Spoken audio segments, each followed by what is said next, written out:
Bharatiya Janata party ఈ parliament ఎన్నికల్లో ప్రజలకు ఏం చెప్పి మీరు ఓటు అడుగుతారు?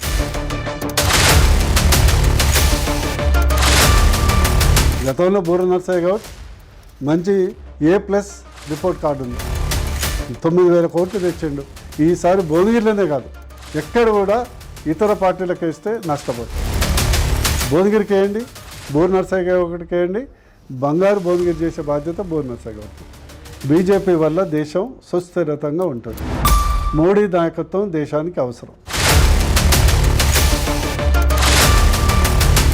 పార్లమెంటు సీటు గెలవాలంటే ఆ పార్లమెంటు పరిధిలో ఉన్నటువంటి ఎమ్మెల్యే స్థానాలలో ఎమ్మెల్యే సీట్లలో ఒక్కరైనా బీజేపీ ఎమ్మెల్యే భువనగిరి పార్లమెంట్ నియోజకవర్గంలో లేరు. బూర నరసయ్య గౌడ్ కానీ బీజేపీ అభ్యర్థి కానీ ఎట్లా గెలుస్తాడు?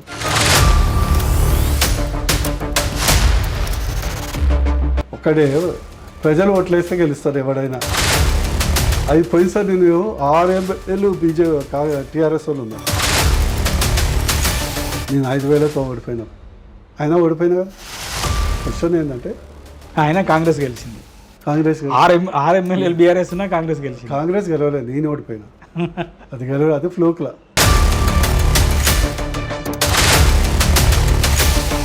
కానీ ఇప్పుడు బీఆర్ఎస్లో మొన్నటి దాకా ఉన్న వాళ్ళందరూ కీలక పదవులు చేసిన వాళ్ళు, 3 సార్లు రాజ్యసభ, 2 సార్లు ఎంపీ, 2 సార్లు మంత్రి పదవి చేసిన వాళ్ళు అధికారం పోగానే బీఆర్ఎస్ను వదిలిపెట్టి కాంగ్రెస్ పార్టీలోకి వెళ్తున్నారు. దీన్ని మీరు ఎట్లా చూస్తారు? నేను ఆ రోజు కూడా చెప్పాను, సార్ అయినోడిని వాకిట్లో కానోడిని కంచం దగ్గర పెట్టుకోకండి సార్ అని చెప్పాను. నువ్వు నేర్పిన విద్య నిరాజాక్ష, నీకు ఆత్మీయత లేదు కదా, నీకు హ్యూమన్ రిలేషన్స్ ఉన్న వాళ్ళని నీ దగ్గర గౌరవంగా చూసుకోలేదు కదా నాలాంటి. బీఆర్ఎస్ అనేది ఆత్మ లేని శరీరం లాంటి పార్టీ, అందుకొరకే కూలిపోయింది.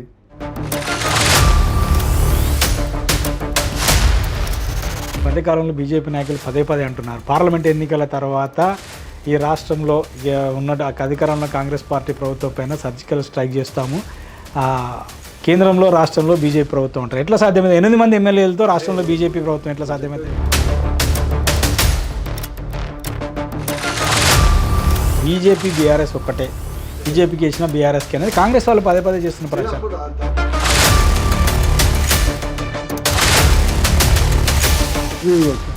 మరి ముఖ్యమంత్రి గారు కవితను అరెస్ట్ చేస్తే ఆయనకేం బాధ అండి? అట్లా అరెస్ట్ చేస్తారు, రాజకీయ ప్రయోజనాల కొరకే చేశారు, నీకేం బాధ? మొన్నదాకా నువ్వే అంటే కదా. ఆయన బీజేపీకి అరెస్ట్కి ఏం సంబంధం అండి?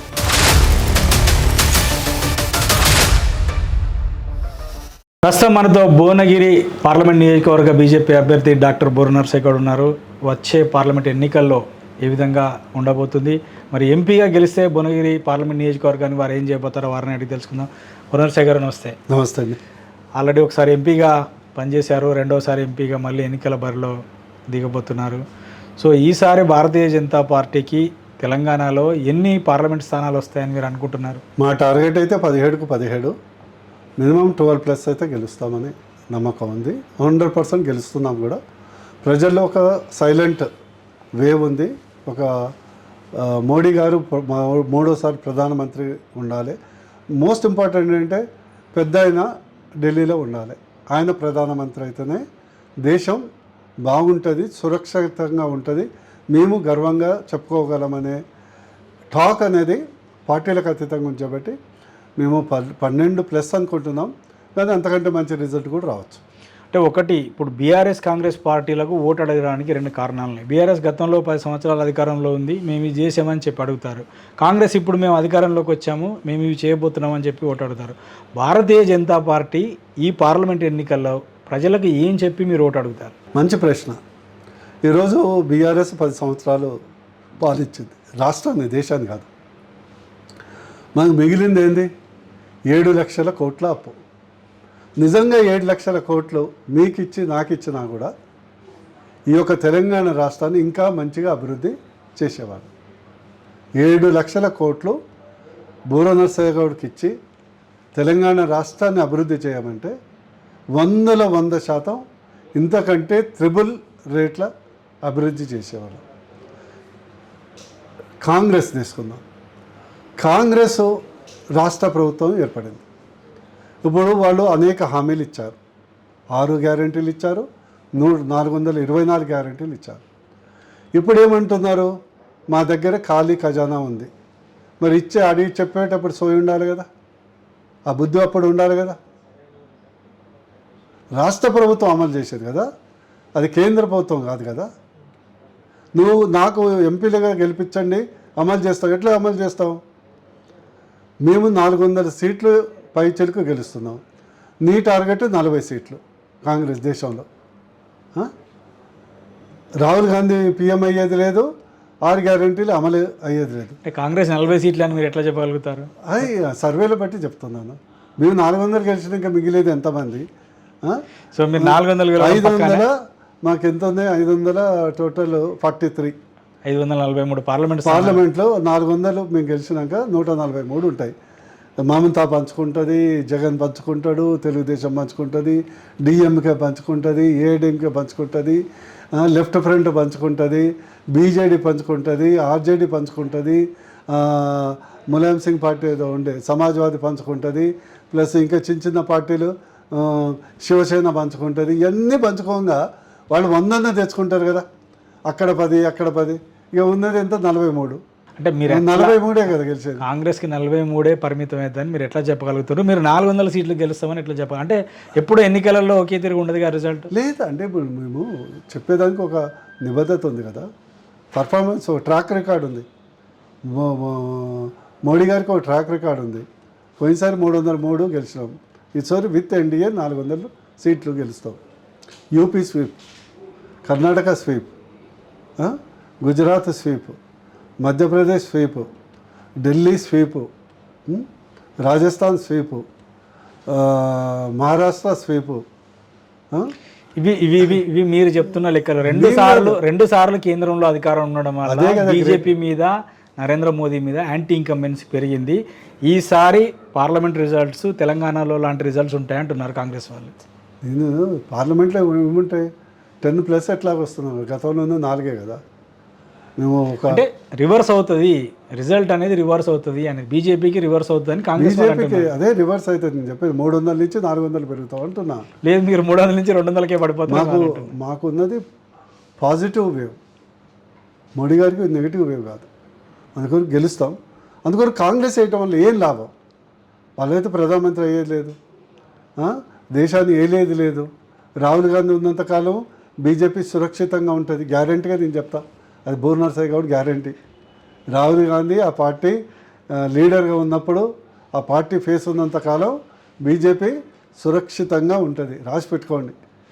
అందుకొరకు రేపు బీజేపీకి ఓటేస్తే, గతంలో బోర్ నర్సయ్య గౌడ్ మంచి A+ రిపోర్ట్ కార్డు ఉంది, 9,000 కోట్లు తెచ్చిండు మా నియోజకవర్గానికి. తెచ్చాను, ఎయిమ్స్ తెచ్చాను, కేంద్రీయ విద్యాలయం తెచ్చాను, పాస్పోర్ట్ కేంద్రం తెచ్చాను, MMTS శాంక్షన్ చేయించాను, 524 కిలోమీటర్ల జాతీయ రహదారులు తెచ్చాను, ప్లస్ ఇండస్ట్రియల్ పార్క్ తెప్పించాను, ప్లస్ మాతా శిశు హాస్పిటల్ తెప్పించాను, పాలిటెక్నిక్ కాలేజ్ చర్యలు తెప్పించాను, కులవృత్తులకు సంబంధించిన మోత్కూరు హ్యాండ్లూమ్ క్లస్టర్కు 2 కోట్లతోని ఆధునీకరించాను. అదేవిధంగా పెంబర్తికి 2 కోట్లు ఇప్పించాను. ఈ తాటి రీసెర్చ్ సెంటర్ తెప్పించాను. చిరియాల పెయింటింగ్ భవన్కు బిల్డింగ్ కట్టించాను. ఇది బోర్ నర్సయ్య గౌడ్ ట్రాక్ రికార్డ్. అంటే ఒకటి బీజేపీ వరుసగా 10 సంవత్సరాలు కేంద్రంలో 2 సార్లు అధికారంలో ఉన్న తెలంగాణకి ఏం చేయలేదనేది పదే బీఆర్ఎస్ పార్టీ, కాంగ్రెస్ పార్టీలు విమర్శ చేస్తారు. అదే కదా, నేను అదే ఎక్స్ప్లెయిన్ చేస్తాను. ఈరోజు 7 లక్షల కోట్లు కేసీఆర్ అప్పు చేశాడు కదా. ఈరోజు సీసీ రోడ్ల దగ్గర నుంచి, గ్రామీణ రోడ్ల దగ్గర నుంచి, జాతీయ రోడ్లు మొత్తం వేసింది బీజేపీ. ఎస్ఆర్లో 2. ఈరోజు తెలంగాణ రాష్ట్రంలో ప్రతి ఎకరానికి 18,000 నుంచి 20,000 సబ్సిడీ ఇచ్చేది బీజేపీ. ఈరోజు తెలంగాణ రాష్ట్రంలో ప్రతి గింజ కొనేది బీజేపీ. ఈరోజు తెలంగాణ రాష్ట్రంలో మౌలిక సదుపాయాల కొరకు 2,36,000 కోట్ల రూపాయలు గతిశక్తి అంటే రోడ్స్, రైల్వేస్, ఎయిర్పోర్ట్స్, వాటర్వేస్ అంటే ఇరిగేషన్ ప్రాజెక్ట్స్కు ఖర్చు పెట్టింది BJP. For your kind information, గత 10 సంవత్సరాల్లో తెలంగాణ రాష్ట్రంలో బీజేపీ 9,36,000 కోట్ల నిధులు మన రాష్ట్ర అభివృద్ధి కొరకు ఖర్చు పెట్టింది. నేను ఛాలెంజ్ చేసి చెప్తున్నా. సో ఇవన్నీ మీరు చెప్తున్నారు కానీ మీ పార్టీ నాయకులు సమర్థవంతంగా కేంద్ర ప్రభుత్వం, భారతీయ జనతా పార్టీ నాయకత్వంలోని ప్రభుత్వం తెలంగాణ రాష్ట్రంలో ఇవి చేసింది అని సమర్థవంతంగా ప్రచారం చేసుకోలేకపోతున్నారన్న విమర్శ కూడా మీ బీజేపీ నాయకుల మీద ఉంది. సరే, ఇప్పుడు మా దాంట్లో చేసుడు ఎక్కువ, చెప్పుకోవడం తక్కువ. కేసీఆర్కు కాంగ్రెస్కు చేసుడు తక్కువ, చెప్పడు ఎక్కువ ఉంటుంది. అదే కొంత మీరు మంచితనం అంటారా లేకుంటే బలహీనత అంటారా మీరే ఆలోచించండి. చేసినే చెప్పుకుంటేనే కదా ప్రజలు ఓట్లేసేది. అదే ఆ వైఫల్యం ఉంది ఇప్పుడు చెప్తున్నా కదా. అందుకని నీకు గ్యారంటీ చెప్తాను. నువ్వు 7 లక్షల అప్పు చేసి ఏం పెట్టావు చెప్పు నాకు. 18 లక్షల కోట్ల రాష్ట్ర బడ్జెట్ మనకు వచ్చిన ఆదాయం ఈ 10 సంవత్సరాల తెలంగాణ రాష్ట్రంలో వచ్చింది 18 లక్షల కోట్ల బడ్జెట్ ప్లస్ 7 లక్షల కోట్ల అప్పు. మొత్తం ఎంత అయింది? 25 లక్షల కోట్ల అప్పు కదా వచ్చింది. నువ్వు ఏం చేసినావు? 3 చెక్ డ్యామ్లు కట్టినావు. అదే మన కాళేశ్వరం, అదే మేడిగడ్డ, అన్నారము, అవి ప్రాజెక్టులు కాదు, చెక్ డ్యామ్లు. 20,000కి ఒక రిజర్వాయర్ కట్టుకున్నావు. అదొక ట్యాంక్ మన ఇక్కడ ఉందిగా, ట్యాంక్ బండి కంటే కొద్దిగా పెద్దది. దానికి తప్పితే నువ్వు ఒక సీసీ రోడ్ వేయపోతుంది, నువ్వు ఒక జాతీయ రహదారి వేయపోతుంది, నువ్వు కొత్తగా ఒక మేజర్ నిర్మాణం చేయబోతుంది. నువ్వు కట్టింది ఏంది? ప్రగతి భవన్ కట్టుకున్నావు, కొత్త సెక్రటరీ కట్టుకున్నావు, అది 1000 కోట్లు, అదో 1000 కోట్లు. కొత్తగా పెద్ద పోలీస్ స్టేషన్ కట్టిండు, ఇది బంజారాహిల్స్లో, దాని పేరు పోలీస్ కమాండ్ కంట్రోల్. అది పోలీస్ స్టేషనే, దానికో 1000 కోట్లు, ఈ 3000 కోట్లు అందులో పెట్టే ఇవన్నీ ఫోన్ ట్యాపింగ్ ఈ పిచ్చి లత్కూరు పనులన్నీ చేయడానికి పెట్టిండు. కానీ ప్రజల మనుగడలో మార్పు రావడానికి నువ్వు ఇన్వెస్ట్మెంట్ ఏం చేసినావు? ఉద్యోగాలకు ఏమైనా ఇచ్చినావా? సెల్ఫ్ ఎంప్లాయ్మెంట్కి ఏమైనా నిధులు ఇచ్చినావా? బీసీలకు 52 కోట్ల ఉన్న బీసీలకు నువ్వేమన్నా సెల్ఫ్ ఎంప్లాయ్మెంట్కు ₹1 ఇచ్చినావా? 10 లక్షల మంది కులవృత్తుల మీద ఆధారపడ్డారు, వాళ్లకు ఇండస్ట్రియల్గా చేయడానికి ఏమైనా ఇచ్చినావా? యువతకు ఉద్యోగం ఇవ్వలేకపోతావు. ఓకే, అందరికీ ఉద్యోగం ఇవ్వలేవు. నువ్వు మనిషికి 10 లక్షలు 20 లక్షలు నువ్వు పెట్టి సెల్ఫ్ ఎంప్లాయ్మెంట్ సెంటర్ స్కీమ్ ఉంది, మేము సబ్సిడీ ఇస్తాం, లేకుంటే 0 వడ్డీ రుణం ఇస్తావు చెప్పినావా? ఏమైనా ఇల్లు కట్టినావా? అది ఇల్లు కట్టింది కూడా ఇంటికి 2,60,000 రూపాయలు మళ్ళీ ప్రధానమంత్రి ఆవాస్ యోజన కింద తీసుకుంటుంది. నువ్వు ఏమి నువ్వు ఒక్క యూనిట్ కొత్తగా ప్లాంట్ పెట్టినవా? ఒకటి 500 మెగా యూనిట్లది కొత్తగూడెంలో స్టార్ట్ అయింది, ఒకటి. ఇప్పుడు అంతా కొత్త వచ్చేదంతా మోడీ గారు ఉత్పత్తి చేసేదే కొంటావు కదా. నువ్వేం పెట్టినావు? ఓ విద్యుత్ క్షేత్రం కట్టినావా? మరి నేను చెప్తా, గత 66 అంటే తెలంగాణ రాష్ట్రం ఏర్పడే ముందుకు ఈ రాష్ట్రంలో 66 ప్రాజెక్టులు ఉన్నాయి. శ్రీశైలం నువ్వు కట్టినావా? సాగర్ నువ్వు కట్టినావా? పులిచిందలు నువ్వు కట్టినావా? మూసి ప్రాజెక్ట్ నువ్వు కట్టినావా? ఎల్లంపల్లి నువ్వు కట్టినావా? పోచంపాడు నువ్వు కట్టినావా? దేవాదుల ఎత్తిపోతలు నువ్వు కట్టినావా? నిజాం సాగర్ నువ్వు కట్టినావా? సింగూర్ ప్రాజెక్ట్ నీ కట్టినావా? లేకుంటే ఇవన్నీ నువ్వు కట్టింది ఏంటి? ప్రపంచాద్భుత ప్రాజెక్ట్ని కట్టినా అంటున్నాడు కదా. ఏం కట్టింది? అది వరకే కూలిందిగా, ప్రకృతే చూపెట్టింది కదా ఈ డొల్లతనం. అందుకొరకు బీజేపీ ప్రతి పైసా ఇది నా డబ్బులు, నా ప్రజల డబ్బులు, ప్రతి పైసా ఖర్చు చేస్తుంది. ఈరోజు బీజేపీ ఏం చేసి 80 కోట్ల మందికి ఉచితంగా రేషన్ ఇస్తుంది. మన తెలంగాణలోనే నాకు తెలిసి 70 లక్షల మందికి కుటుంబాలకు ఉచిత రేషన్ ఇస్తుంది. నువ్వేమైనా ఇచ్చినావా? సో అంటే రేషన్ ద్వారా బియ్యం కానీ నిత్యావసర సరుకుల పంపిణీ కానీ కేంద్ర ఏ ప్రభుత్వం ఏ పార్టీ కేంద్రంలో ఉన్నా ఎవరు ఫ్రీగా ఎవరు ఇచ్చారండి ఇదివరకు? ఎరువుల సబ్సిడీ ఇంత ఎవరు ఇచ్చారండి ఇదివరకు? ఎరువుల కొరత, నువ్వు 1 గ్రాము యూరియా ఇక్కడ స్టేట్ గవర్నమెంట్ ప్రొడ్యూస్ చేస్తుందా? ప్రతిదీ ఒక్కొక్క బ్యాగ్ మీద 2,000 సబ్సిడీ ఇస్తుంది కదా. ఇదివరకు యూరియా కొరత ఉండి ఇప్పుడుందా? విద్యుత్ కొరత ఉండే ఉందా? అందుకొరకు నీ యొక్క బీజేపీ మన భువనగిరి ప్రజలు విజ్ఞప్తి చేస్తున్నా, దయచేసి ఈసారి భువనగిరిలోనే కాదు ఎక్కడ కూడా ఇతర పార్టీలకు వేస్తే నష్టపోతారు. భువనగిరికి వేయండి, బోర్ నర్సయ్య ఒకటికి వేయండి, బంగారు భువనగిరి చేసే బాధ్యత బోర్ నర్సయ్య గారికి. అంటే మీరు ఎంపీగా ఉన్న సమయంలో తీసుకొచ్చినటువంటి ఎయిమ్స్కు ఇంకా సరైన విధంగా నిధుల సమకూరకపోవడం వల్ల అదొక సిక్ ఇండస్ట్రీ లాగా మారిపోయింది. పూర్తి స్థాయిలో అంటే సమర్థవంతంగా అనుకున్న మేరకు అంటే ఎయిమ్స్ స్థాయిలో పనిచేయడం లేదు అనేది ఒక విమర్శ. ఏదైనా కూడా నేను 4 ఏళ్ళు కష్టపడి తెచ్చాను. ఇప్పుడు అద్భుతంగా నడుస్తుంది. ఓన్లీ 25%, 30% అయింది. మిగతాది అండర్ కన్స్ట్రక్షన్ ఉన్నది. ఎవడి ఫెయిల్యూర్ అండి? నువ్వు ఎవరిని ఎన్నుకుందావు? రాష్ట్ర ప్రభుత్వం పెట్టాల్సినటువంటి కంపోనెంట్ ఫండ్స్ పెట్టట్లేదు. ఎవరిని ఎన్నుకుందావు? నువ్వు ఒక సమర్థమైనటువంటి ఎంపీని ఎన్నుకుంటే ఢిల్లీలో కూర్చొని 10 సార్లు అడిగి, దేశంలో ఇది ఒక్కటే ఎయిమ్స్ ఉండదు కదా, ఇట్లాంటి 20 ఎయిమ్స్ అండర్ కన్స్ట్రక్షన్ ఉంటాడు. ఎవడు పోయి అడిగితే అడిగి మొదలు ఇస్తాడు. సో అంటే గత పార్లమెంట్ ఎన్నికల్లో భువనగిరి పార్లమెంట్ నియోజకవర్గ ప్రజలు తప్పుడు నిర్ణయం తీసుకున్నారంటారా? డెఫినెట్లీ వాళ్ళే చెప్తున్నారు కదా, ఒకసారి కోల్పోయి మేము తప్పు చేశామని. బూర్ నర్సయ్య గౌడ్ గురించి వ్యక్తిగతంగా అడగట్టే, నా పర్ఫార్మెన్స్ చూడండి. ఎయిమ్స్లో ఈరోజు రోజుకు 1000 మంది ఉపయోగిస్తున్నారు. అంటే 20% అయితేనే, రేపు 100% అయిందనుకో, అయినాక హైదరాబాద్ నుంచి క్యూ కడతారు. అంటే ఇక్కడ ఒక ఇంపార్టెంట్ పాయింట్, పార్లమెంటు సీటు గెలవాలంటే ఆ పార్లమెంటు పరిధిలో ఉన్నటువంటి ఎమ్మెల్యే స్థానాలలో, ఎమ్మెల్యే సీట్లలో ఒక్కరైనా బీజేపీ ఎమ్మెల్యే భువనగిరి పార్లమెంట్ నియోజకవర్గంలో లేరు. బూర నరసయ్య గౌడ్ కానీ బీజేపీ అభ్యర్థి కానీ ఎట్లా గెలుస్తాడు? ఒక్కడే ప్రజలు ఓట్లేస్తే గెలుస్తారు ఎవడైనా. అది పోయినసారి నేను 6 ఎమ్మెల్యేలు టీఆర్ఎస్ వాళ్ళు ఉన్నారు. నేను 5,000తో ఓడిపోయినా. అయినా ఓడిపోయినా కదా. క్వశ్చన్ ఏంటంటే, ఆయన కాంగ్రెస్ గెలిచింది. కాంగ్రెస్ 6 ఎమ్మెల్యేలు బీఆర్ఎస్ ఉన్నా కాంగ్రెస్ గెలిచింది. కాంగ్రెస్ గెలవలేదు, నేను ఓడిపోయినా. అది ఫ్లూక్లా. ఎందుకు నేను చెప్తున్నా అంటే, ఈరోజు ప్రజలు బీజేపీకి సెంట్రల్ ఇవ్వాలని ఈవెన్ చదువు రాని వృద్ధ మహిళ కూడా డిసైడ్ అయ్యేది మోడీ గారికి వేయాలి. చదువుకున్న వాళ్ళందరూ, పొలిటికల్ నాలెడ్జ్ ఉన్న వాళ్ళందరూ బూర్ నర్సయ్య గౌడ్ని కోల్పోయి తప్పు చేశాం. ఆయన మంచి వ్యక్తి, సౌమ్యుడు, ₹1 అవినీతి చేయడు, ఎవరి ముందర చేయి చాపడు, ఆస్తులు సంపాదించింది అమ్ముకొని పెడుతున్నాడు.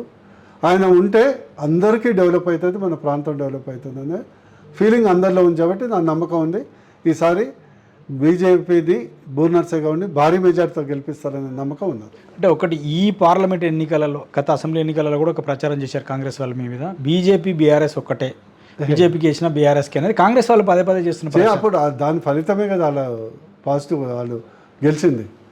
ఈరోజు స్పష్టంగా అయింది కదా. ఈరోజు కాంగ్రెస్ బీఆర్ఎస్ నాక్కుంటున్నారు ఒకళ్ళు.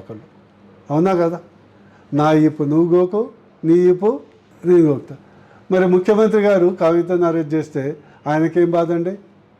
అట్లా అరెస్ట్ చేస్తారు, రాజకీయ ప్రయోజనాల కొరకే చేశాను, నీకేం బాధ? మొన్నటిదాకా నువ్వే అంటే కదా.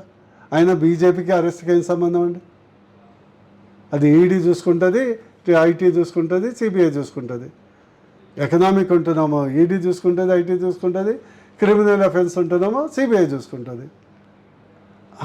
మొన్నటిదాకా అడిగి ఇంకోటి నువ్వు ఒక్కడే చెప్తున్నా, ఎందుకు ఇద్దరు నాక్కుంటున్నారంటే, నువ్వు పోయి చూసి వచ్చినావు, కుంగింది కరెక్టే, దాని సాక్ష్యం అక్కర్లే, లోపం జరిగింది కరెక్టే, సాక్ష్యం అక్కర్లే, అవినీతి జరిగింది 100% కరెక్టే, సాక్ష్యాధారాలు ఉన్నాయి. పక్కనే ఉన్న పంప్ హౌజులు మొత్తం మునిగిపోయి విరిగిపోయినాయి. దీనికంటే పెద్ద స్కామ్ అది 3-4 వేల కోట్లే, ఇది 10,000 కోట్లు పక్కన ఉన్నది. నువ్వు కన్నెత్తు కూడా చూడవు కదా అటు. వీళ్ళిద్దరు బాస్ ఒకడే, వీళ్ళిద్దరూ కాంగ్రెస్ బీఆర్ఎస్ బాస్ ఒకడే. ఎవరతను? మీకు తెలుసు కదా. వీళ్ళిద్దరు బాస్ ఒకడే. ఆయన కొట్టినట్టు నటిస్తుండు, ఈయన తలిగినట్టు నటిస్తుండు. కానీ దొందే రెండు ఈ యొక్క రాష్ట్రానికి వాళ్ళకి ఎలాంటి మేలు ఉండదు. కాంగ్రెస్ కాలికుండలు అన్నారు కదా, నీకు ఓటేసి రాబాయ్, అష్టదరిద్రుడు అమ్మడి పోతాడు ఎవరన్నా. కానీ ఇప్పుడు బీఆర్ఎస్లో మొన్నటి దాకా ఉన్న వాళ్ళందరూ కీలక పదవులు చేసిన వాళ్ళు, 3 సార్లు రాజ్యసభ, 2 సార్లు ఎంపీ, 2 సార్లు మంత్రి పదవి చేసిన వాళ్ళు అధికారం పోగానే బీఆర్ఎస్ను వదిలిపెట్టి కాంగ్రెస్ పార్టీలోకి వెళ్తున్నారు. దీన్ని మీరు ఎట్లా చూస్తారు? నిజంగా నాకు ఒక బాధ అనిపిస్తుంది. కేసీఆర్ పట్ల కొద్దిగా జాలి కూడా వేస్తుంది. ఎందుకంటే వారంటే సరే, ఇంకా ఒక గౌరవం, జమ కార్డు చెప్పట్టు. ఎందుకంటే నేను ఆ రోజు కూడా చెప్పాను, సార్ అయినోడిని వాకిట్లో కానోడిని కంచం దగ్గర పెట్టుకోకండి సార్ అని చెప్పాను. ఈరోజు అది ఒక కుటుంబం, మంత్రి, ఎమ్మెల్సీ, ఎమ్మెల్యే, మళ్ళీ ఎన్నికల ముందు ప్రత్యేకంగా ఎమ్మెల్సీ చేసి ఒక మంత్రి, లాతుబారు పోయిండుగా. ఉద్యమ సమయంలో ఆయన తెలంగాణ ఉద్యమకాలంలో ఉరికించి కొట్టిన వ్యక్తి. కొట్టి నేనున్నాను సాక్ష్యం. తాండూరులో నేను పోయినాను. అక్కడ తెలుగుదేశం మీటింగ్ పెడితే మేము అందరం అడ్డుకోవటానికి పోతే కార్యకర్తలందరినీ ఉరికించి కొట్టిండ్రు. నీకు అవసరమా? నీకు మెజార్టీ ప్రజలు ఇచ్చింది కదా. ఈ కట్టె తీసుకొని అమ్మడిపడ్డ వాళ్ళు నీకు అవసరమా? అన్నీ అత్యంతంగా ఆర్థికంగా లాభపడ్డ వాళ్ళందరూ లాతమారి పోతున్నారు కదా. మరి ఆ రోజు నువ్వు ఎందుకంటారు, ఎందుకు పోతున్నారంటారు? అధికారం ఉన్నంత కాలం ఉండి ఇతర పార్టీలో నుంచి అధికారం కోసం వచ్చిన వాళ్ళు కేసీఆర్ అధికారాన్ని వాడుకొని వెళ్ళిపోతున్నారు అనుకో. అదే నువ్వు నేర్పిన విద్య నిరాజాక్ష. నీకు ఆత్మీయత లేదు కదా. నీకు హ్యూమన్ రిలేషన్స్ ఉన్న వాళ్ళని నీ దగ్గర గౌరవంగా చూసుకోలేదు కదా. నాలాంటి ఒక ఉద్యమకారుని కనీసం ఇప్పుడైనా కేసీఆర్ ఆత్మపరిశీలన చేసుకుంటారంటారా? ఉద్యమ ద్రోహులను దగ్గరకు తీసి పొరపాటు చేశానని. ఇప్పుడు ఆకులు చేతులు కాలినాక ఆకులు పట్టుకుంటే ఏమొస్తుంది? ఉద్యమ సమయంలో పనిచేసిన వాళ్ళు తెలంగాణ వచ్చిన తర్వాత దూరం పెట్టి, తెలంగాణ వచ్చినాక ఉద్యమ ద్రోహులను చేరవేర్చుకున్నందుకు నాకు శిక్ష పడుతుంది అని కేసీఆర్ కనీసం ఇప్పుడైనా ఆత్మపరిశీలన చేసుకుంటాడా? చేతులు కాలినాక ఆకులు పట్టుకుంటే ఏం లాభాన్ని గతంలో మన తెలుగులో సామెత ఉంది, పెద్దలు చెప్పారు. అది వర్తిస్తుంది. ఈరోజు అదే బోర నర్సయ్య గౌడ్ ఈరోజు నీ దగ్గర ఉంటే నువ్వు కుంగిపోయినప్పుడు నీ ఎమ్మటి నిలబడేవాడు. పార్టీ పోయిందని పక్కన ఎన్ని ఆఫర్లు ఇచ్చినా పోయేవాడు కాదు. అట్లాంటి వాళ్ళు నీకు అండగా నిలబడి తెలంగాణకు అండగా నిలబడి నీ తరపున పోరాటం చేసేవాడు. అంత బేవర్స్ కాలేదు. ఎందుకు బూర నరసయ్య గౌడ్ కేసీఆర్కు బీఆర్ఎస్కి దూరం అయింది? నేను బూర నరసయ్య గౌడ్ వ్యక్తిగా దూరం కాలేదు, ఆయన పాలసీ వల్ల దూరం అయ్యారు. ఆయన అహంకారము, తెలంగాణ ప్రజల్ని అణచివేయటము, తెలంగాణ ఉద్యమకారులను అణచివేయటము, అది ప్రత్యేకించి బీసీ ఎస్సీ ఎస్టీ వర్గాల్ని ఇంకా అణచివేయటము, వీటన్నిటిని నేను ప్రశ్నించాలి కదా. ఈరోజు ప్రశ్నించడానికి వచ్చినాం, అక్కడ ఉండి ప్రశ్నించలేము కదా. పవర్లో పార్టీలో పవర్ ఉన్నప్పుడు ఆయన ఎవరెస్ట్ శిఖరం ఉన్నంత అప్పుడు బయటకు వచ్చాను, కానీ ఆయన కింద పడ్డాక రాలే. ఎస్, ఆయన అధికారంలో ఉన్నప్పుడు వచ్చారు. మునుగోడు ఉప ఎన్నికలప్పుడు మీరు బీఆర్ఎస్ మారి బీజేపీలోకి చేరారు. మళ్ళీ పార్లమెంట్ అసెంబ్లీ ఎన్నికల సమయంలో మీకు ఏమన్నా మళ్ళీ తిరిగి వెనక్కి రండి అని బీఆర్ఎస్ నుంచి ఏమైనా ఆహ్వానం వచ్చిందా? ఒకటి చెప్పండి, ఎన్ని ఆఫర్స్ వచ్చినా కూడా బూర నరసయ్య గౌడ్ నమ్మిన సిద్ధాంతాన్ని వదిలిపెట్టారు. అంటే చాలామంది వాళ్ళు ఇతర పార్టీల్లోకి వెళ్ళిన వాళ్ళు తీసుకున్నారు అప్పుడు అసెంబ్లీ ఎన్ని వచ్చినా కూడా అవన్నీ నేను చెప్పలేను, కానీ ఎట్టి పరిస్థితుల్లో బీజేపీలో బూర నరసయ్య గౌడ్ ఒక క్లారిటీ వచ్చాడు. బీజేపీ వల్ల తెలంగాణ రాష్ట్రం బాగుపడుతుంది, బీజేపీ వల్ల దేశం సుస్థిరతంగా ఉంటుంది, మోడీ నాయకత్వం దేశానికి అవసరం. మేము గెలుస్తామా ఓడుతామా అనేది సెకండరీ థింగ్. నేను వచ్చినప్పుడు చాలామంది అన్నారు డాక్టర్ సాబ్ చాలా బ్యాడ్ నిర్ణయం తీసుకున్నాడు, మరి మంచి రాజకీయ భవిష్యత్తు ఖరాబ్ చేసుకున్నాడు, అధికార పార్టీ వదిలిపెట్టిండు, మళ్ళీ మూడోసారి ఆయనకు ఎంపీ ఎట్లాగో కేసీఆర్ గారు కన్ఫర్మ్డే ఇచ్చేవాడు. కానీ నేను సీట్ల కొరకు కాలే కదా రాజకీయాలకు వచ్చింది. నా రాష్ట్రం, నా పేద ప్రజలు, వాళ్ళ కొరకు నేను గొంతుగా పనిచేస్తా కదా. బీజేపీ ఈరోజు అన్ని వర్గాలకు సమన్వయం చేస్తుంది. ఈరోజు బీజేపీ 50% సీట్లు బీసీకి ఇచ్చింది. ఇప్పుడు ఎవరు దొరకలేదు కాబట్టి బీసీలకు ఇస్తా. అదే ఇప్పుడు బీఆర్ఎస్ పార్టీ ఎంపీ అభ్యర్థులను పెడుతున్న తీరుని బట్టే బీజేపీతో అంతర్గతంగా లోపాయికారికి ఒప్పందం కుదుర్చుకున్నదే చాలా క్లియర్గా అర్థమవుతుంది. బీజేపీ ఎక్కడ అసలు ఎవరు నాకు వద్దురా భయ్ నీ సీట్ అని అందరూ పోతుంటే ఎవరు దొరక్క పిలిచి పట్టుకొని ఇస్తున్నారు. మా పద్మారావు ఉన్నాడు అనుకో, ఏ బలమింత అరే భయ్ ఉద్యమ కార్డు సరే వదిలిపెట్టు, ఇంకొకటి దొరకలే కదా. ఇక పోనీ లేక పెద్దమైన అడిగిండని నిలబడ్డాడు, అంతేగాని ఏదో నిలబడాలని లేదు. అక్కడ మా కిషన్ రెడ్డి బంపర్ మెజార్టీతో గెలుస్తారు. అంటే అసెంబ్లీ ఎన్నికల ఫలితాల తర్వాత బీఆర్ఎస్ పార్టీ తెలంగాణ రాష్ట్రంలో పార్లమెంట్ ఎన్నికల్లో హ్యాండ్సప్ చేతులెత్తేసిందా? అసెంబ్లీ ఎన్నికలు పార్లమెంట్ కాదు, బీఆర్ఎస్ చేతులెత్తేసింది. ఆత్మ లేని శరీరం లాంటి పార్టీ, అందుకొరకే కూలిపోయింది. మరి బీజేపీ ఒక్క ఎమ్మెల్యేతోని 5 ఏళ్ళు పోరాటం చేసింది కదా. మీరు గుర్తుపోయి ఒక్క ఎంపీతోని పార్టీ ఎవడు ఫిరాయించలే కదా. 4 ఎంపీలు ఉన్నప్పుడు కూడా పార్టీ ఫిరాయించలేదు కదా. మరి 46 మంది మా కార్పొరేటర్లు ఉన్నారు, దాదాపు ఎవడు ఫిరాయించలే కదా. అది పార్టీ నిబద్ధత, క్రమశిక్షణ, ఒక ఆత్మ, ఒక లక్ష్యం, ఒక సిద్ధాంతం. మీరేమో అంత క్యాష్ అండ్ క్యారీ సిద్ధాంతం చేస్తే వాళ్ళు ఏమంటే అరే నువ్వు తెచ్చుకోలేదా, నువ్వు మమ్మల్ని కొనుక్కున్నావు కదా, మేము ఇంకోటి దగ్గర పోతాం. అది వ్యభిచారంలాగా చేస్తేవి, వ్యభిచారంలాగా చేస్తేవి రాజకీయం. సో ఇప్పుడు అదే నడుస్తుందంట. అంతే కదా. సో ఈ పార్లమెంట్ ఇప్పుడు నెక్స్ట్ 100% మేము 12+ గెలుస్తాం. రేపు దీని తర్వాత తెలంగాణ రాష్ట్రంలో అనేక పరిణామాలు జరగబోతున్నాయి. ఈ పార్లమెంట్ ఎన్నికల్లో తెలంగాణ రాష్ట్రంలో భారతీయ జనతా పార్టీ ప్రధాన నినాదం ఏంటి? అంటే ప్రజల నోట్లాడడానికి భువనగిరి నియోజకవర్గంలో బూర నర్సయ్య గౌడ్ ప్రధాన నినాదం ఏంటి? నినాదం ఒకటే. భువనగిరిలో బీజేపీకి బూర నర్సయ్య గౌడ్ కోటేస్తే భువనగిరి పార్లమెంటు నియోజకవర్గ సంపద పెరుగుతుంది. సింపుల్. అది ప్రాజెక్టులు కానీ, రోడ్లు కానీ, ఐఏఎం కానీ, లేకుంటే ఐటీ ఇండస్ట్రీ కానీ, ఇండస్ట్రియల్ కారిడార్ కానీ, ఇరిగేషన్ ప్రాజెక్ట్ కానీ, కాంగ్రెస్ కోటేస్తే వాళ్ళ సంపద పెరుగుతుంది. ఇది చరిత్ర. బూర నర్సయ్య గౌడ్ అఫిడవిట్ తీసుకో, ఎవ్రీ ఇయర్ ఆస్తులు కరిగిపోయింది. అదే మరి కాంగ్రెస్ నాయకుల 4 అఫిడవిట్లు తీసుకో, ఎవరనేది కాదు. అందుకొరకు బూర నర్సయ్య గౌడ్ అనేది భువనగిరికి డెవలప్మెంట్కి అవసరం. అంటే ప్రజలకు సేవ చేసే నాయకుని ఎన్నుకోండి, కానీ పదవులతోని ఆస్తులు సంపాదించే నాయకుని వద్దంట. వాళ్ళకి విజిటింగ్ కార్డు ఇది. ఎంపీ పదవి అనేది ఇతర నాయకులకు visiting card, business. So Congress party ఏం చెప్తుందంటే ఇప్పుడు అధికారంలోకి వచ్చింది కాబట్టి 100 రోజులలో మేము 6 గ్యారంటీలు అమలు చేశాం. సో మా పరిపాలనను చూసి మా పరిపాలననే ఒక రెఫరెండంగా ఓట్లు వేయండి అని ప్రజలను అడుగుతుంది కదా. ఫస్ట్ వాక్యం నేను తీస్తా. 6 గ్యారంటీలు అన్నారు కదా, ఫస్ట్ వాక్యమే 18 సంవత్సరాలు నిండినటువంటి ప్రతి ఒక్క మహిళకు 2,500 రూపాయలు ఇస్తాం. అమలైందా? అయిందా? 2 లక్షల రుణమాఫీ వితిన్ 1 మంత్ చేస్తాం. అమలైందా? రైతు భరోసాగా 15,000 ఇస్తాం.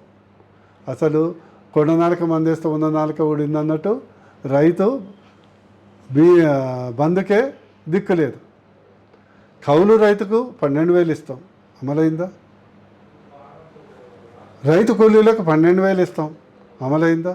ఉచిత కారణం అప్పుల పాలు చేసిపోయాడు కేసీఆర్ అంటారు. మరి ఆ సోయిది ఉంది, నీకు తెలుసు.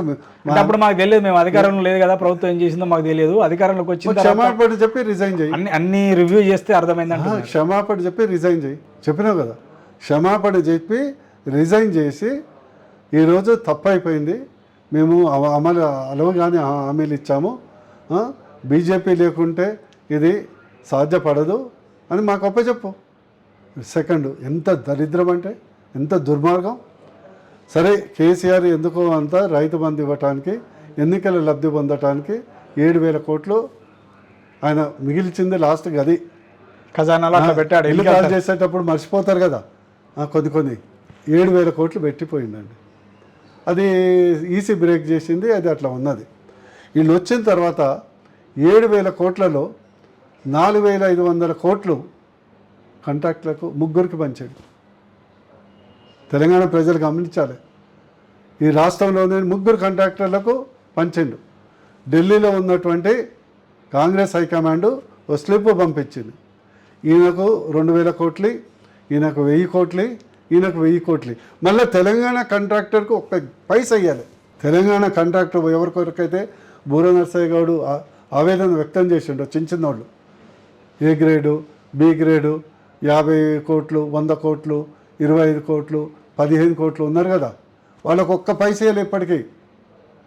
ఈ మొత్తం 7,000 కోట్లలో 4,500 కోట్ల రూపాయలు ముగ్గురికే పంచారు. కాంగ్రెస్ హైకమాండ్ లిస్ట్ ఇచ్చింది, 3 పేర్లు ఇచ్చింది, వాళ్ళకి ఇచ్చిండ్రు. వాళ్ళు ఆ పర్సంటేజ్ రాహుల్ గాంధీ పాదయాత్రకు, జోడో యాత్రకు, తోడో యాత్రకు వాళ్ళు ఫండింగ్ చేసుకుంటే అది. అంటే ఈ మాటకు వస్తే మీ మీద కూడా ఒక విమర్శ ఉంది. ఏ రాజకీయ పార్టీనైనా నడిపేది బడా పారిశ్రామికవేత్తలు, కాంట్రాక్టర్లని. అంటే మోదీ, అదానీ, అంబానీ ఇట్లాంటి వాళ్ళే. కాంగ్రెస్ ఉన్నా, బీజేపీ ఉన్నా, ఇంకే పార్టీ ఉన్నా, మోడీ గారు అందరినీ చక్రం తిప్పుతాడు. కానీ మోడీ గారిని బీజేపీ నడిపించే పార్టీ సంస్థ ఇది. భారతీయ జనతా పార్టీకి కాంట్రాక్టర్లు, కార్పొరేట్ కంపెనీలు ఫండ్స్ ఇవ్వట్లేదా? ఎలక్షన్ ఫండ్ ఇవ్వట్లేదా? ఎలక్షన్ ఫండ్ ప్రతి పార్టీకి వస్తాయి, కానీ మమ్మల్ని శాసించలేరు, యాచిస్తారు. బీజేపీని యాచిస్తారు, ఇక్కడ శాసిస్తున్నారు. అది తేడా అంటారా బీజేపీ మిగతా పార్టీకి? ప్లస్ మేము ఇప్పుడు మోడీ గారు చేసే పాలసీ దేశం కొరకుంటాయి కానీ కంపెనీ కొరకుండవు. ఈరోజు ఇంటర్నెట్ తెచ్చారు, యూపీఐ తెచ్చారు, బ్యాంకులు మర్జ్ చేస్తున్నప్పుడు ఎంత గొడవ చేశారండి. ఈరోజు బ్యాంకుల లాభాలు ఆకాశాన్ని అంటున్నాయి. నోట్ల రద్దు అయినప్పుడు ఎంత గొడవ చేశారండి. నోట్ల రద్దు అయినాక డబ్బులు మొత్తం బ్యాంకులకు వచ్చినాయి. ఈరోజు ఇండియన్ బ్యాంక్స్ ప్రపంచంలో one of the best performing banks. అంటే దీని మీద ఒక విమర్శ ఉంది. నోట్ల రద్దుకు ముందు భారతదేశ వ్యాప్తంగా 16 లక్షల కోట్ల మనీ చలామణిలో ఉంటే ఇప్పుడు 32 లక్షల కోట్ల రూపాయలు మనీ చలామణిలో డబుల్ అయిందని. ఎకానమీ పెరిగింది. మనకి ఎంత అంత ముందుకు 20 లక్షల కోట్ల బడ్జెట్ జీడిపి, ఇప్పుడు మనకి 50 లక్షల కోట్ల బడ్జెట్ పెరిగింది కదా. సంపద పెరిగినప్పుడు సర్క్యులేషన్ పెరుగుతుంది కదా. సో ఇంకొక ప్రధానమైన విమర్శ ఉంది. ఈ మధ్యకాలంలో బీజేపీ నాయకులు పదే అంటున్నారు, పార్లమెంట్ ఎన్నికల తర్వాత ఈ రాష్ట్రంలో ఉన్న అధికారంలో కాంగ్రెస్ పార్టీ ప్రభుత్వం పైన సర్జికల్ స్ట్రైక్ చేస్తాము, కేంద్రంలో రాష్ట్రంలో బీజేపీ ప్రభుత్వం ఉంటారు. ఎట్లా సాధ్యమైంది? 8 మంది ఎమ్మెల్యేలతో రాష్ట్రంలో బీజేపీ ప్రభుత్వం ఎట్లా సాధ్యమైంది? మేము ప్రభుత్వాన్ని కూల్చే ప్రసక్తే లేదు. అది కూలిపోతే మేము అడ్డుకోం. డబుల్ ఇంజన్ సర్కార్ అని ఎట్లా అంటున్నారు బీజేపీ నాయకులు? పార్లమెంట్ ఎన్నికల తర్వాత తెలంగాణలో డబుల్ ఇంజన్ సర్కార్ అంటున్నారు. ఎమ్మెల్యే లేకుండా ప్రభుత్వం ఎట్లా ఏర్పాటు చేస్తారు తెలంగాణ? ఇక్కడ జీరో ఖాళీకుండానే కదా, ఇక్కడ ఖాళీకుండానే కదా. ఇప్పుడు భువనేశ్వర్ గౌడ్ ఎంపీ అవుతాడు, నాలాగా మిగతా మా కిషన్ రెడ్డి గారు ఉంటాడు, మా బండి సంజయ్ ఉంటాడు. మేమందరం స్టార్ వార్డ్సే కదా. మాకు ఫేసు, మాకు వాల్యూ, మాకు కమిట్మెంట్ ఉన్నోళ్ళే కదా. రేపు కేంద్రం దగ్గర కూర్చుంటాం, సార్ మాకు జాతీయ రహదారి కాదు, RRR కావాలి. ఎంత ఘోరం చెప్పనా. 3,000 కోట్ల రూపాయలు భూసేకరణ కొరకు రాష్ట్ర ప్రభుత్వం ఇవ్వాలండి. 3,000 కోట్లు ఇవ్వాలి. 100 కోట్లు ఇచ్చారు ఇప్పటివరకు. ఈడు 100 కోట్లు ఇచ్చుకుంటూ పోతే 3,000 కోట్లు ఎన్నడికి కావాలి? ఎందుకే కావాలి చెప్పు? ఎన్ని సంవత్సరాలు కావాలి? భూసేకరణ ఎప్పుడైతుంది? రైట్. మొత్తానికి కేంద్రంలో అధికారం ఉన్నటువంటి ప్రభుత్వానికి సంబంధించినటువంటి ప్రతినిధి గెలిపిస్తేనే రాష్ట్రంలో కానీ పార్లమెంట్ నియోజకవర్గంలో అభివృద్ధి జరుగుతుందని మరి బూర నరసయ్య గౌడ్ అంటున్నారు. ఈసారి పార్లమెంట్ ఎన్నికల్లో తనకు ఓటేసి గెలిపిస్తే భువనగిరి పార్లమెంట్ నియోజకవర్గాన్ని అద్భుతంగా తీర్చిదిద్దారంటున్నారు. ఓకే, థ్యాంక్ యూ బూర నరసయ్య గౌడ్.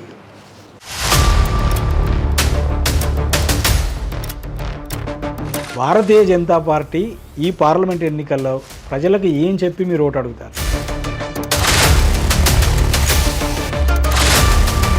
గతంలో బూర నరసయ్య గౌడ్ మంచి A+ రిపోర్ట్ కార్డు ఉంది, 9,000 కోట్లు తెచ్చిండు. ఈసారి భువనగిరిలోనే కాదు, ఎక్కడ కూడా ఇతర పార్టీలకు వేస్తే నష్టపోతుంది. భువనగిరికి వేయండి, బూర నరసయ్య గౌడ్కి వేయండి. బంగారు భువనగిరి చేసే బాధ్యత బూర నరసయ్య గౌడ్కి. బీజేపీ వల్ల దేశం సుస్థిరతంగా ఉంటుంది. మోడీ నాయకత్వం దేశానికి అవసరం. పార్లమెంటు సీటు గెలవాలంటే ఆ పార్లమెంటు పరిధిలో ఉన్నటువంటి ఎమ్మెల్యే స్థానాలలో ఎమ్మెల్యే సీట్లలో ఒక్కరైనా బీజేపీ ఎమ్మెల్యే భువనగిరి పార్లమెంట్ నియోజకవర్గంలో లేరు. బూర నరసయ్య గౌడ్ కానీ బీజేపీ అభ్యర్థి కానీ ఎట్లా గెలుస్తాడు?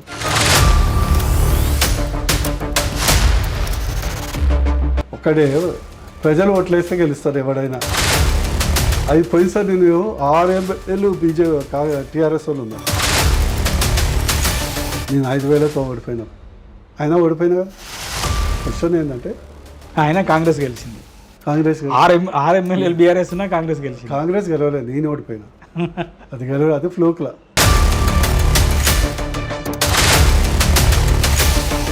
కానీ ఇప్పుడు బీఆర్ఎస్లో మొన్నటి దాకా ఉన్న వాళ్ళందరూ కీలక పదవులు చేసిన వాళ్ళు, 3 సార్లు రాజ్యసభ, 2 సార్లు ఎంపీ, 2 సార్లు మంత్రి పదవి చేసిన వాళ్ళు అధికారం పోగానే బీఆర్ఎస్ను వదిలిపెట్టి కాంగ్రెస్ పార్టీలోకి వెళ్తున్నారు. దీన్ని మీరు ఎట్లా చూస్తారు?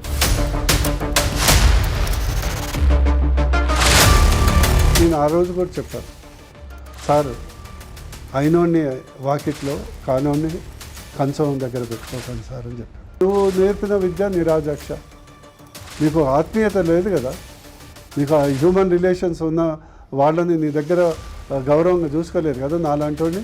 బీఆర్ఎస్ అనేది ఆత్మ లేని శరీరం లాంటి పార్టీ, అందుకొరకే కూలిపోయింది.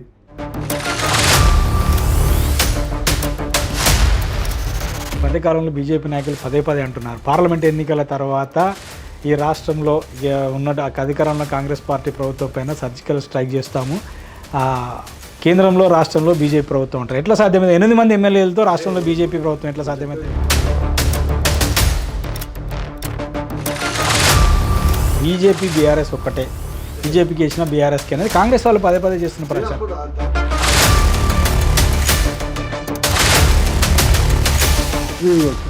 మరి ముఖ్యమంత్రి గారు కవితను అరెస్ట్ చేస్తే ఆయనకేం బాధ అండి?